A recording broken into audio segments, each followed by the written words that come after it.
Hello everyone, and welcome to the Missouri School Boards Association's Board Report for the month of September. We thank you for the opportunity to share some news and information during a few minutes of your board meeting.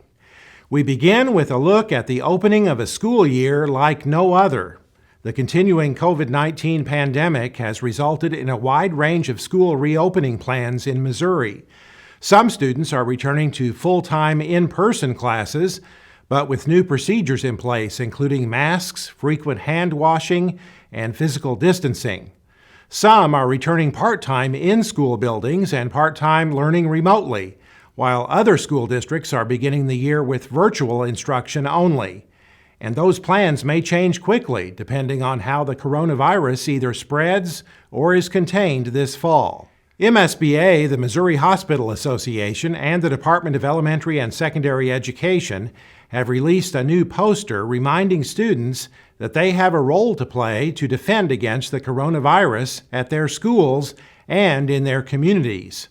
The Be a Hero and Mask Up posters are being provided to elementary and middle schools throughout the state.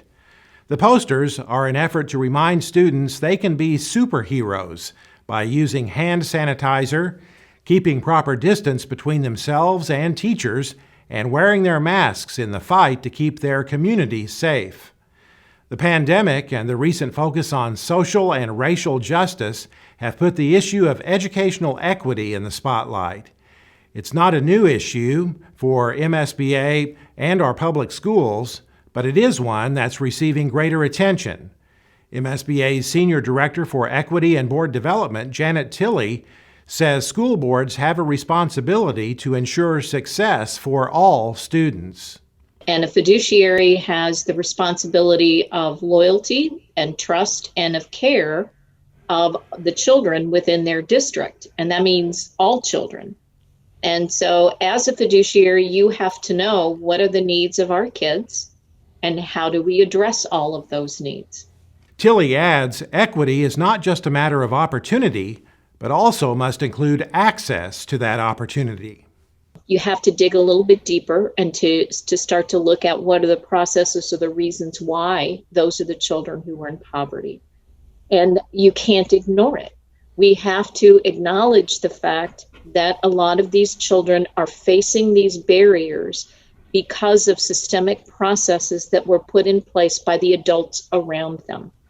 And so we have to then know what those barriers are and know how to navigate and provide the access that these kids need. MSBA has several initiatives underway to address the issue of equity, including 2 new board workshops, a book study available to board members, and the development of a toolkit designed to assist boards in examining their policies and practices through an equity lens. Contact MSBA's Board Development Department for more details on those initiatives. As many school buildings reopen, it's important that educators are aware of their responsibility to report cases of child abuse and neglect. A new video produced by the Department of Social Services, the Department of Elementary and Secondary Education, and MSBA is designed to heighten the importance of reporting child abuse and neglect as the new school year begins. The director of the Children's Division, David Wood, says an online reporting option allows mandated reporters to quickly share troubling information with the appropriate personnel. Due to the recent pandemic and schools switching to distance learning, there has been a decrease in the number of hotline calls reporting child abuse and neglect. I believe there will also be a large increase in the calls as students return to school, so we need to be prepared. The first step in helping abused or neglected children is learning to recognize the signs of child abuse and neglect.